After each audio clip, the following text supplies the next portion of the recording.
Hello and welcome to Portfolio Matters Share Talk. In today's episode, I will be talking about the UK and Canada listed oil company PetroTal, which has assets in Peru. But before I get into it, I will read the disclaimer. Everything discussed during the Portfolio Matters podcast is for informational purposes only and should not be considered as investment advice. Listeners should be aware that we'll be discussing securities that we own or have a financial interest in. Please do your own research or consult a professional investment advisor before making any decisions regarding topics mentioned on the show. Full disclaimer can be found at the end. Okay, this is PetroTal. They have operations in Peru, on the jungle side of Peru. It's headquartered in Canada. Right, this is a long presentation and I will try and push through it. So in summary, PetroTal have a heavy oil field in Peru, the Britannia oil field, which they are drilling using horizontal wells and have much higher productivity than previously.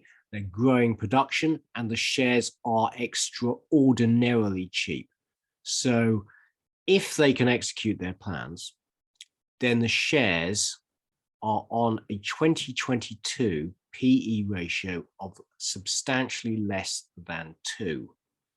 However, there are enormous risks. So first of all, there's the earthquake risk. So in the period PetroTal has been listed in London, I count 2 earthquakes in Peru, neither of which have actually affected the company. Secondly, there is the politics, and Peru is currently having an ongoing political crisis following the election of a socialist president last year. There was an impeachment trial, the second impeachment trial this week, in which they failed to impeach him, but the government is unpopular, corrupt, and incompetent, and that has direct effects on PetroTal, and we will go into that. Finally, PetroTal essentially has to export its oil initially downriver by barge, and then it has 3 export routes. One all the way down the Amazon to Brazil, but historically the main export route has been through the Northern Peru oil pipeline.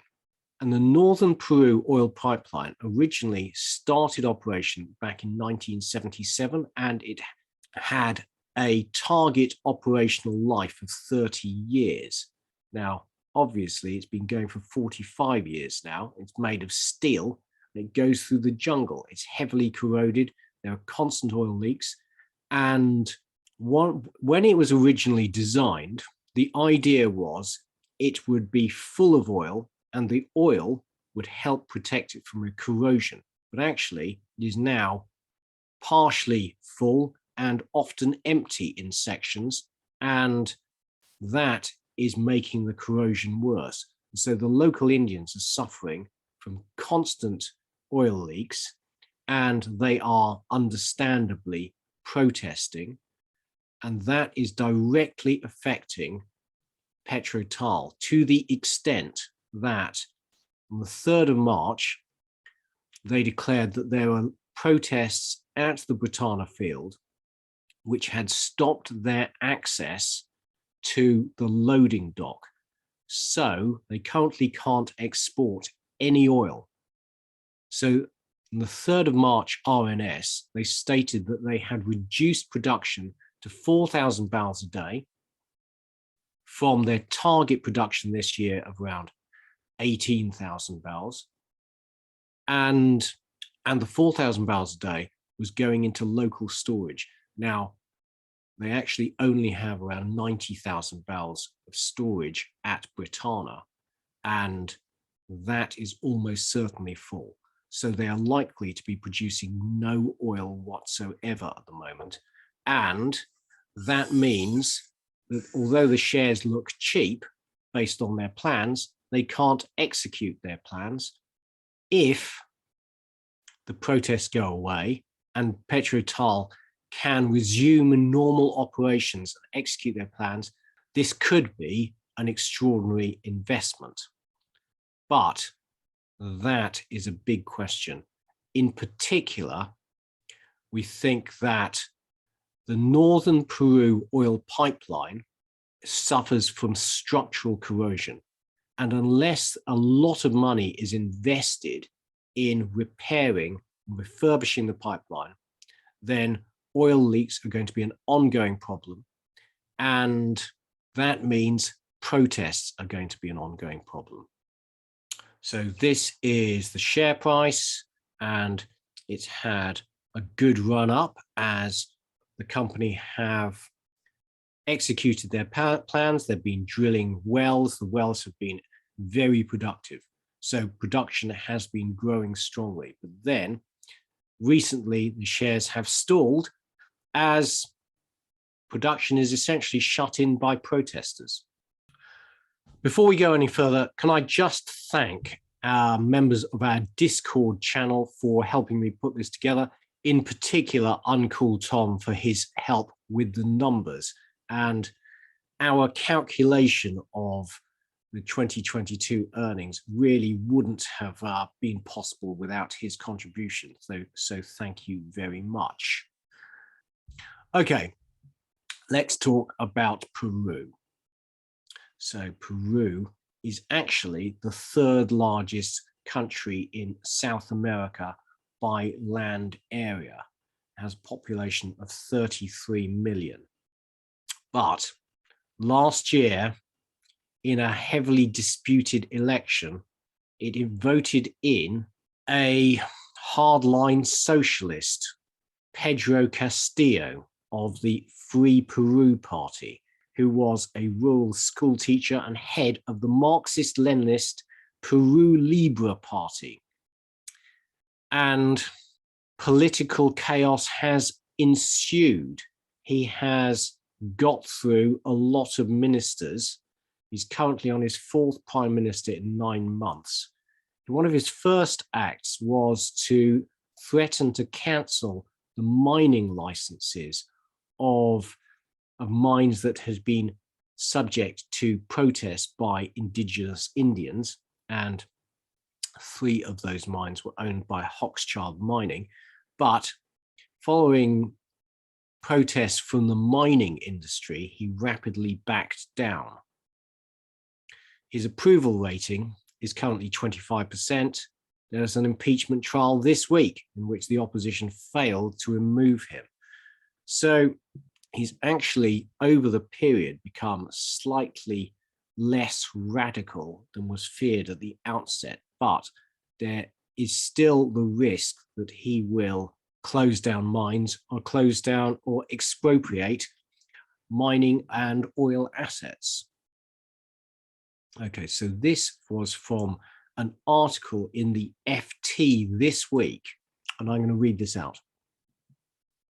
The word chaos no longer seems strong enough to describe the country's political situation, said John Yule, executive president of Consult Andes, a local political risk advisory group. Peru is politically dysfunctional, with Castillo unable or unwilling to select an adequate cabinet, and with Congress focused almost exclusively on forcing him from office. The merry-go-round of appointments, resignations, and sackings has spread well beyond the cabinet. Aides, senior police chiefs, army officers, and magistrates have all been caught up in the churn, suggesting the country is becoming ungovernable. Some of Castillo's ministers have lasted just days. Hector Velar, his third prime minister, was sworn in on a Tuesday and resigned that Saturday when it emerged he once beat his daughter so badly she reported him to the police. The president's first foreign minister quit after 19 days after claiming that the Shining Path, the Maoist group that terrorized Peru in the 1980s, was largely a product of the services of the CIA. An environment minister lasted just a week after the state ombudsman pointed out he was unqualified for the job. On average, Castillo has changed a minister every 9 days. And to repeat, they tried and failed to remove him this week. Okay, let's talk about the history of the company. Now, this is a very long presentation. I'm going to try and push through it. So only concentrate on the most important news items. So starting in 2019, well, on the 27th of May, there was an earthquake that did not affect the Britannia field. And in May 2019, there was a placing of 15 million to accelerate development. And then you see the horizontal wells starting to be drilled, and these are all really productive. So these initial wells are bringing on 6,000 barrels per day. The most recent well, 10H, produced 10,000. Their original sales agreement was with state oil company Peru, where the oil would be taken by barge, and then it would enter the northern Peru oil pipeline, and we will go into that. 7th of May 2020, it has to stop production at Britannia after a COVID public health directive from the government forces Peru to close the northern oil pipeline. And then the 10th of August, PetroTal stops operations due to civil unrest, and production didn't restart till the 30th of September. Let's go through that unrest last year. In the previous week, there'd been an attack on the Northern Oil Pipeline's pumping station number 5 at Saramiriza by a group seeking government assistance against the COVID-19 crisis. And one of the reasons for ongoing protests is the central government failing to honor its commitments to local Indians. Therefore, PetroTal is right in the firing line of government incompetence, as the government can't fulfill its promises to local people close either the Britannia field entirely, as is happening right now, or they disrupt the pipeline, and that cuts back exports from the Britannia field. As a result of the attack on the Northern Oil Pipeline, PetroTal requested enhanced security for the Britannia field from the National Police Force, and 40 officers were dispatched to protect Britannia. But then, on the 9th of the 8th of August, and into the early hours of the 9th, an armed group of protesters attacked the National Police Force protecting Britannia. During the ensuing struggle, there were a dozen injuries amongst the police and protesters, and 3 protesters later died from their injuries. These protests are serious.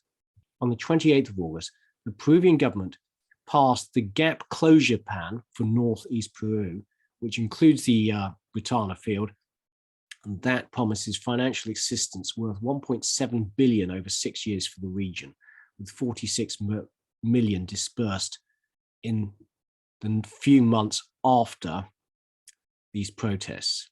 And on the 30th of September, operations resumed. So that was 18 months ago. Okay, moving on. The 29th of December, the social unrest that disrupted operations at PetroTal is finally over, and PetroTal resumed oil deliveries. So the operations at Britannia were interrupted for 4.5 months. Then the 30th of December, PetroTal completed its first oil shipment downriver to Brazil. So they are attempting to diversify their export routes, and shipping the oil downriver to Brazil is an increasingly attractive option. Then on the 17th of February, they raised 100 million via a bond at a fixed coupon of 12% to fund Britannia development. They continue drilling new wells. But then in November 2021, social disruption causing problems around the loading bay area, which is where we have problems now, which lasted until the 3rd of December. There was also another earthquake, and a big one, 7.5 on the Richter scale, with an epicenter about 400 kilometers from Britannia.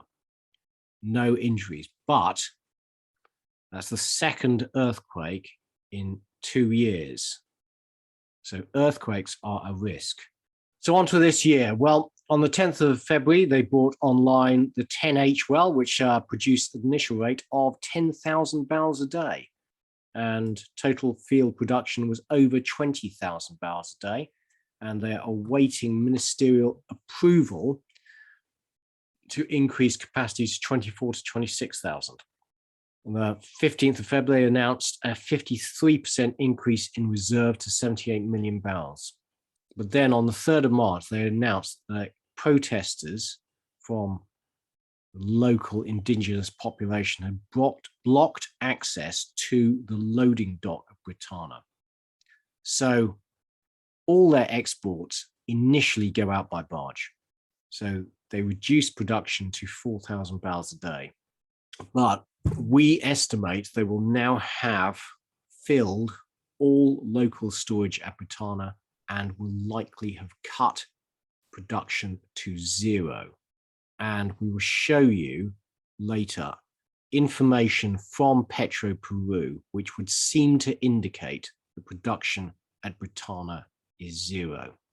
And the protests were demanding that the government formalize the formation of a social fund whereby 2.5% of revenues from Britannia would go to the local population. Okay, so let's talk about the Britannia field. So it was acquired by PetroTal, which was formerly known as Sterling Resources, from Gran Tierra Energy in 2017. So the geography of Peru is that the mountains, the Andes, are far left of the country, and then on the right of the Andes is the jungle, and the rivers then flow 1,000 miles downriver to the Atlantic via Brazil. So this is the Britannia operations of PetroTal, and oil initially goes out by barge. So this is the loading bay, which currently is blocked by protesters.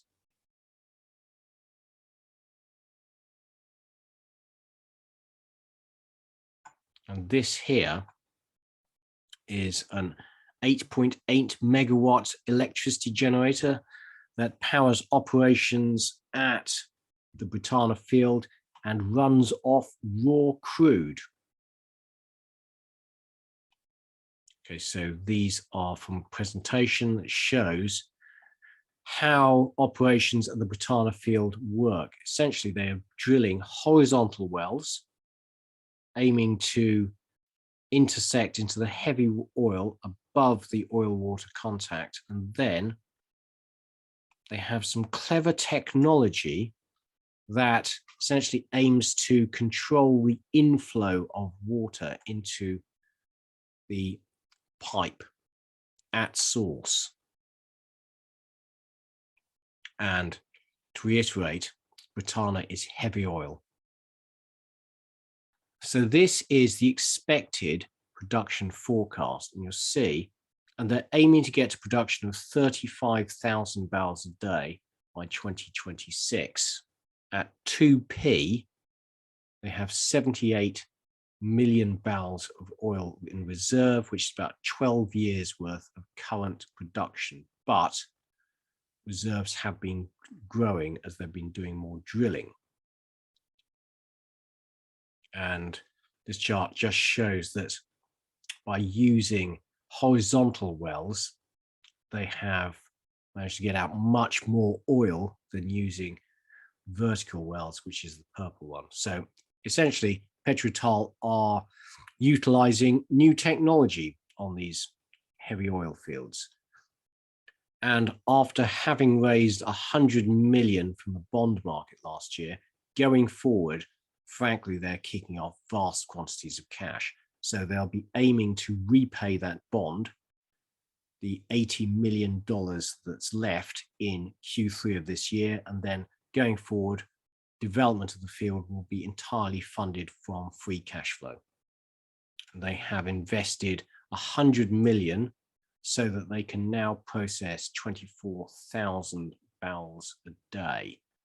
But my understanding is that they're still waiting ministerial approval to start producing at that level.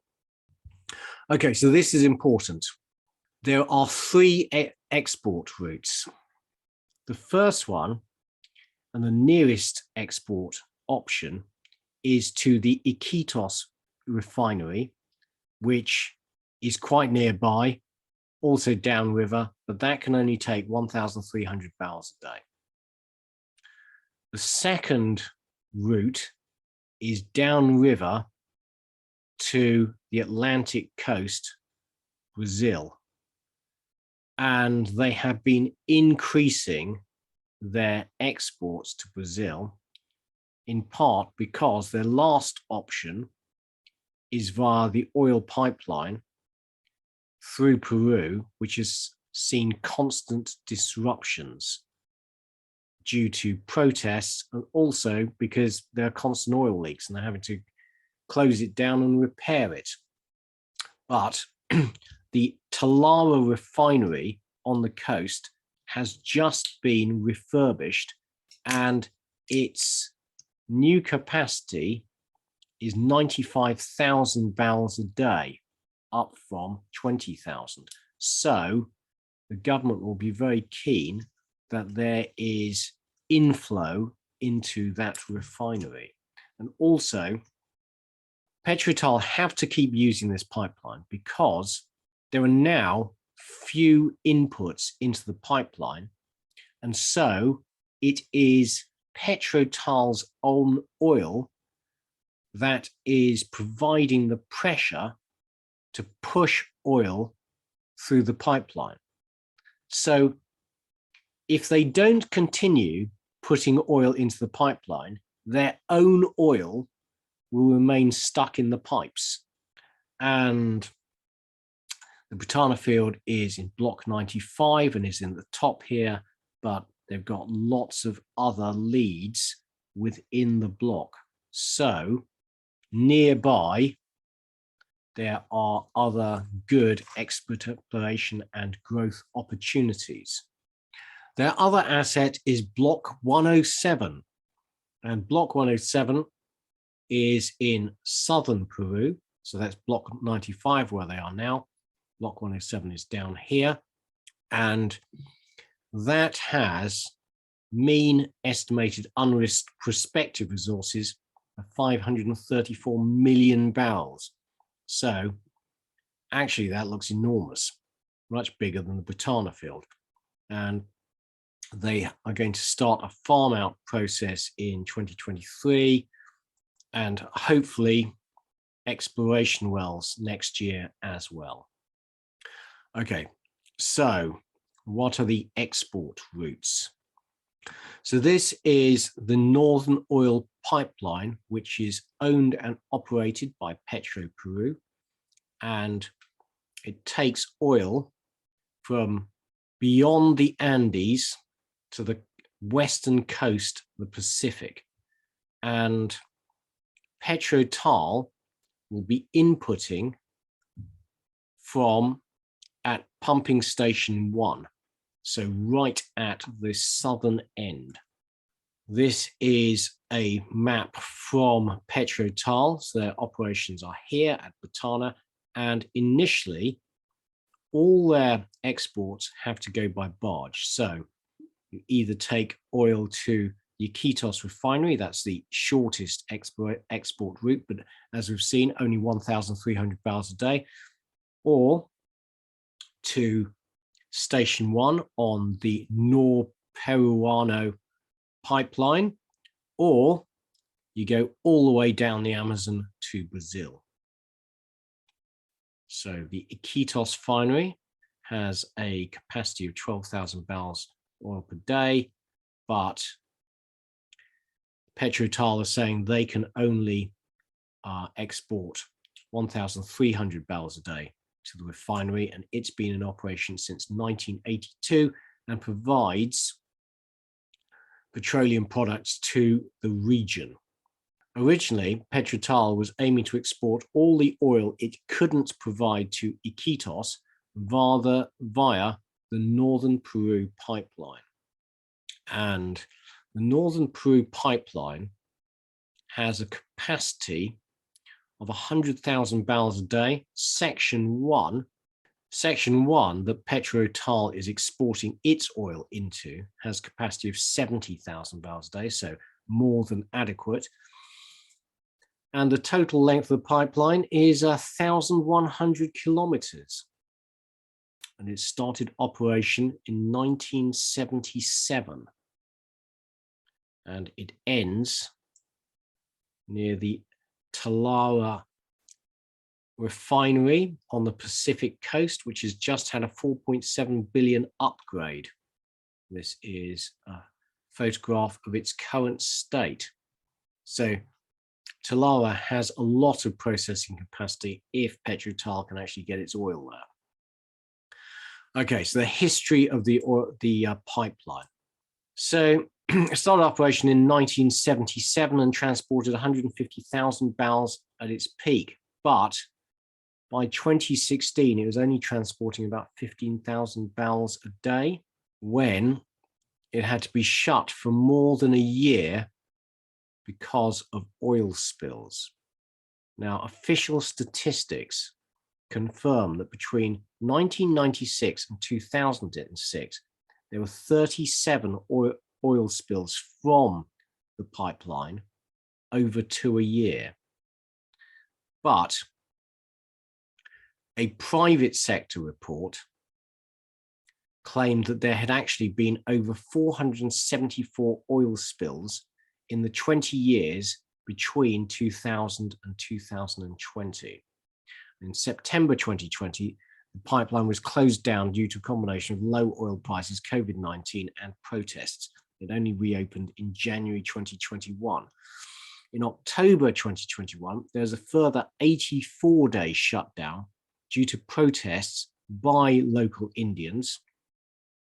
And those protests were concentrated at pumping station number 5 and pumping station number 1, which is where PetroTal exports its oil into. And the control of pumping station number 1 was regained only after Peru had promised the local community a community center and improvements in healthcare, education, and electrical service. Now, in January 2022, Peru claims there was an intentional cut to the pipeline in section 2. Now, I've seen a picture of the intentional cut, and frankly, it doesn't really look like it to me. There have also been claims of bomb blasts on the pipeline. And in addition, in March this year, severe weather led to the suspension of the pipeline as the integrity of sections of the pipeline was checked due to heavy rain. So this is an old pipeline that is leaking, and those leaks are causing continuing protests from the local Indians, understandably. So this is the 2016 oil spill, which dumped 4,000 barrels of oil into local rivers. The company blamed the oil spills on vandalism, but independent reviewers have blamed the vast majority of the spills on corrosion and poor maintenance. So these are local protesters at Surmurillo. And during those protests, the Indians attempted to block the river, and one of them was shot and seriously injured during those protests. So these protests are serious. And this is the São Maria pumping station. The local Indians are serious about keeping people away from it during the protests. They're armed with spears. And the local government acknowledges there are over 1,000 polluted sites in two of Peru's oldest oil fields, Block 192 and Block 8. But environmental organizations reckon there are twice as many. So oil production in the Peruvian Amazon looks a bit of an environmental disaster. This year, Peru denounced a new attack on the Northern Peru pipeline and claimed it was cut. Although, frankly, how protesters would have got hold of an angle grinder in the middle of the jungle is beyond me. I've seen pictures of the leak and it looks very much like corrosion to me. But then Peru employees were stopped from gaining access to the site to effect repairs. So there's a rather poisonous relationship between the pipeline and local peoples. So Peru and the government have blamed most of the leaks on sabotage, but an independent review estimated that 65% of the leaks were due to corrosion and operational failures, and only about 28% were due to the actions of third parties. And this is not good. This is a picture of one of the leaks. And Peru were criticized for getting local children to help clean up the oil spill by paying them a bounty for each bucket of oil they collected. All right, so this is comments from Bill Powers, Chief Engineer of E-Tech International, a US-based environmental consultancy firm. He said the infrastructure of the pipeline was designed to last from 20 to 30 years, not 40 to 50. The main issue is the pipeline is old and deteriorated. The landscape through which it runs is mostly inaccessible, and monitoring and repair tasks are not a priority. There will be more spills and hence more protests. So one of the ways that PetroTal is aiming to address the unrest is by putting 2.5% of profits, sorry, not revenues, profits, into a community trust. But that doesn't really help address any unrest caused by spills from the pipeline. It would help with protests around Britannia, but they remain hostage to the performance of both the government and Peru in its maintenance of the pipeline. And the company has quite a large ESG section talking about its community engagements. And if you look top right here, that is the loading dock, which is currently being blocked by protesters. Now, the company actually is very informative, and its recent presentation is full of detail about how the company gets paid.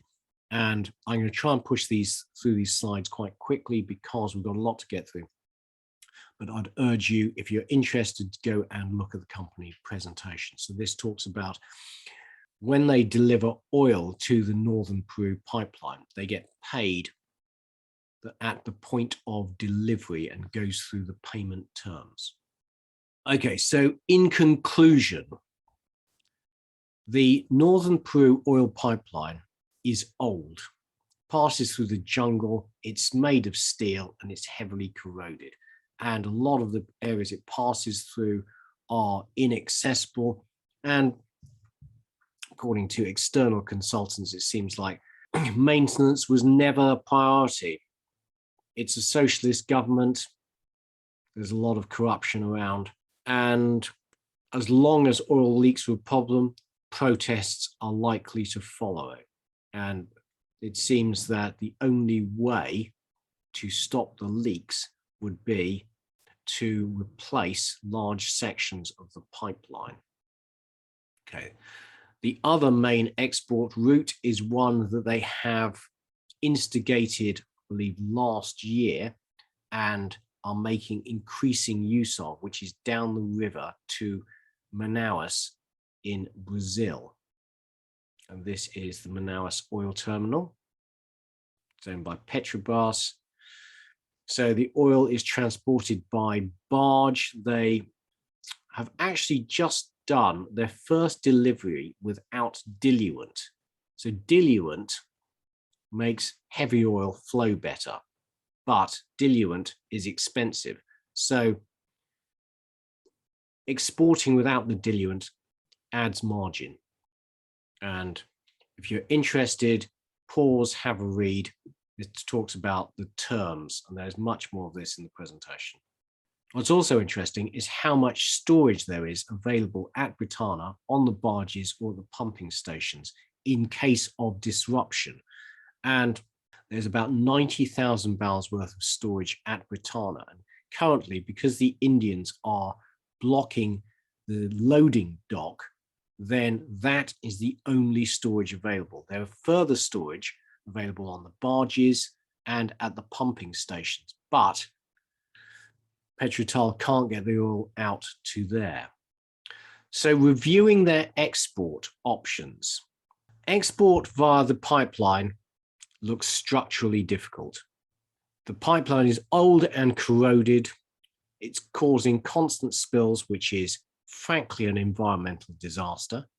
And understandably, the locals are furious and blocking the pipeline, sabotaging it in places, blocking access to the various pumping stations. It looks like there will be ongoing disruption. Now, PetroTal offering to share 2.5% of profits with local community trust will help with protests against Britannia, but they won't help with protests about oil spills from the pipeline.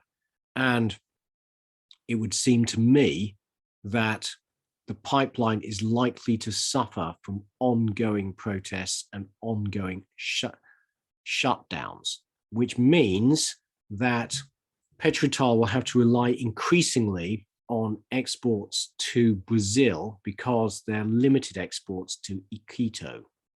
Okay, let's go through the most recent presentation, which we'll push through, and they've grown production really well. So grown from essentially nothing 4 or 5 years ago to 18,250 barrels a day is their guidance for the coming year, going on to 35,000 barrels a day by 2026. And you see they've used the proceeds from the $100 million bond to double production over the past year, taking advantage of the recovery in the oil price. And I made quite a thing about ESG, but frankly, I can't think of a company with more ESG problems given the oil spills and the environmental catastrophes of the Northern Oil Pipeline, although I recognize that those are not due to PetroTal, and it is aiming to drill 1 new well a quarter. And the last well, 10H, started producing at 10,000 barrels a day. So it looks like their growth plans are eminently achievable if they can export the oil. And we will do our own calculation later, but they estimate EBITDA mid-case at around 320 million. So these shares are really cheap. And the covenants on the bond basically mean that they can't pay out any dividends until the bonds are fully repaid. And they're aiming to repay the bond early in Q3 and then start returning cash to shareholders. Previously, in December 2019, they did pay a dividend, but then suspended it when oil prices collapsed in 2020. They're saying that they expect to have around 50 million available for shareholder distributions in Q4. Although, frankly, given the disruption, all bets are off. but the share's ridiculously cheap. They reckon that the company could generate its own market cap in free cash flow in 3 years at the current share price. And they hedge about 30% of production going forward. Now, when I was doing my calculation, I struggled with the hedging. And after discussions on the Discord channel, we believe what they're doing are calendar spreads. But for the purposes of our calculation, I have ignored the hedging. Okay, so what's the current status of Britannia? Well, on the 3rd of March, the local indigenous people blocked access to the loading port. They initially said that they were producing at 4,000 barrels a day, and that was going into storage. But as I've said previously, there's only 90,000 barrels of storage at Britannia. Actually, so that's around 23 days of current production. And thank you to Discord member Danzig90, who's sent us this table from Peru. And PetroTal is here, this column of zeros. Let me read this out from Danzig19. In November, December, we also had a stoppage due to protests, and they reduced production to less than 4,000 per day and stored everything. And that production was reflected in this report. Therefore, I understand that they are not producing anything currently. In addition, I have seen news where it was indicated they evacuated their staff due to the blockage. Now, I haven't seen those reports, but then again, I don't speak Spanish. Okay, quickly going through the board. So the CEO is Peruvian, and the CFO and the VP are both Americans. And the CEO isn't on LinkedIn.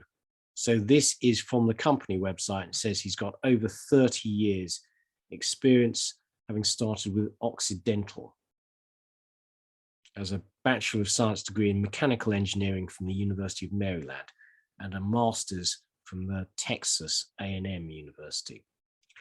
Now, their vice president, Dewey Jones, is on LinkedIn, and he's very experienced. This is his long CV, 36 years of experience, starting with Occidental? Okay, finally, calculation. Now, proviso, before we go into this calculation, all this is based on their guidance at the start of the year, the 22nd of February, I believe. Since then, everything has been turned upside down by these protests at Britannia, which are ongoing.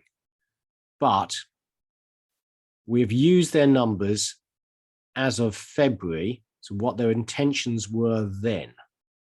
So consider this to be, if things were normal, what would the profits of the company be in 2022? And once again, thank you very much to Uncool Tom for all his help putting this together. So first of all, PetroTal provide a lot of detail on what the netbacks are from each export route. And we could only make the numbers work if we ignored the hedging.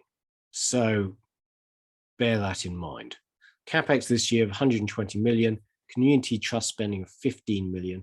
The OPEX depends on which export route, but is roughly around $6.50 a barrel. I've assumed Brent at 100, bond repayment of 80 million in Q3, accumulated tax losses of 228 million, as per the last interims, basic tax rate of 32%. Now, if we run through the numbers, we then get, using the tax losses, P ratio of 1.4, cash flow yield of 29%. Now, if we ignore both the bond repayment and the tax losses, so looking at a sustainable, ongoing cash flow based on 2022 production numbers, you get to a P ratio of 1.8, cash flow yield of 34%. And those, my numbers, assume Brent is at $100 a barrel. Bear in mind that Brent is now 110-ish.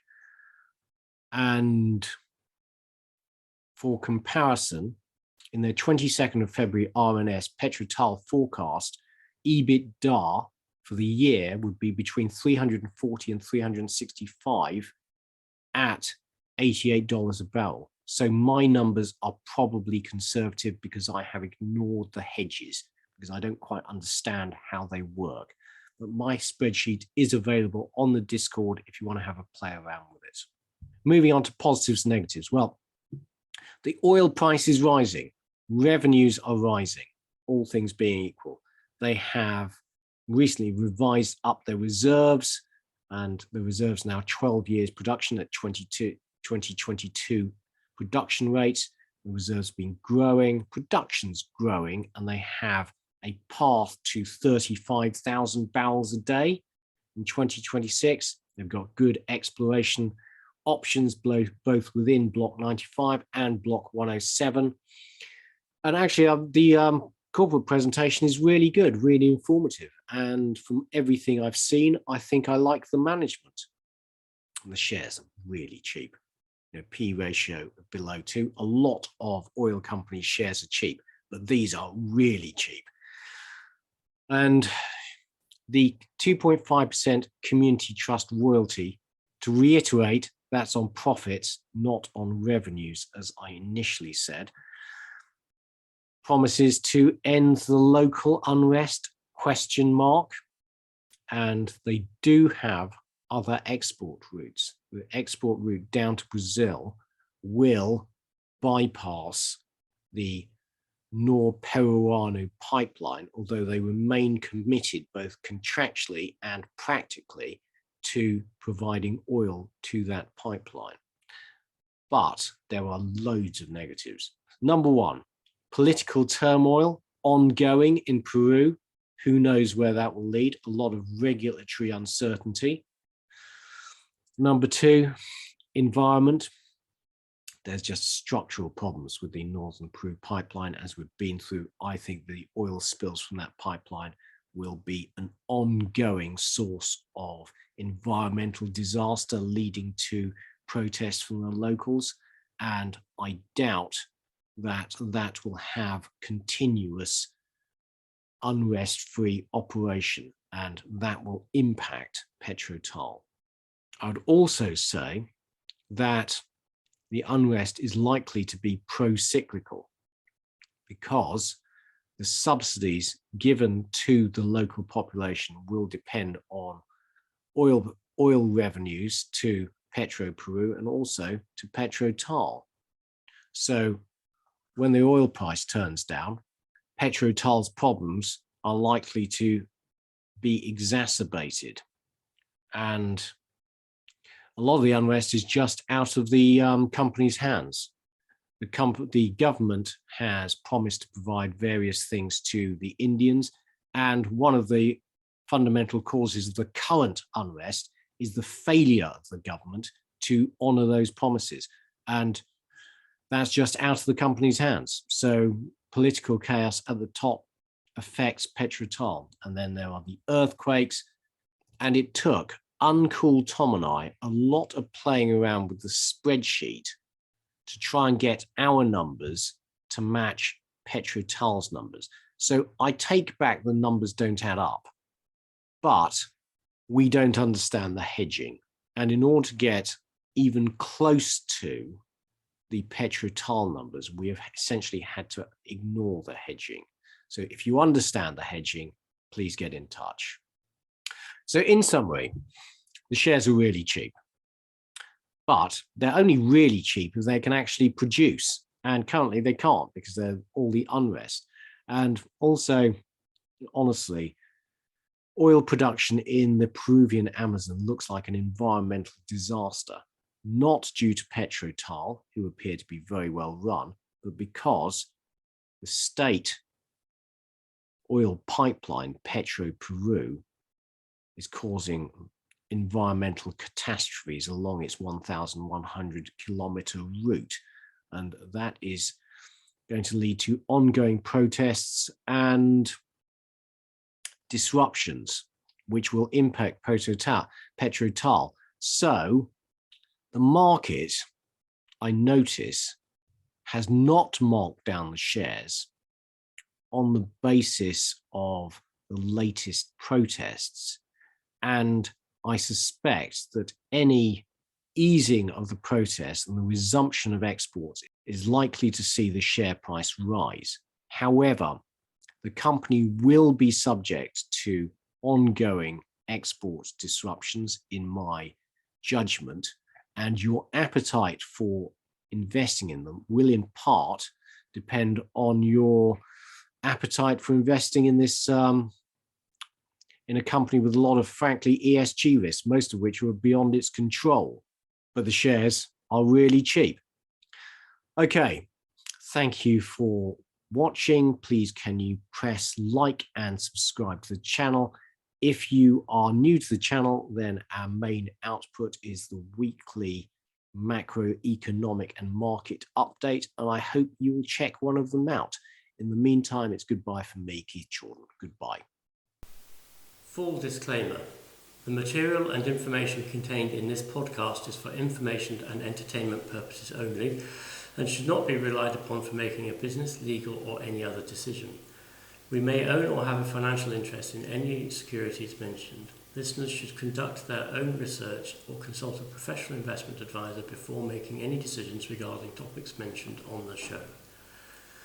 Whilst we endeavour to ensure that the information presented on the show is correct, we make no representations or warranties of any kind, express or implied, with respect to the podcast and website or to any information, products, services or related graphics discussed or presented in the podcast or website.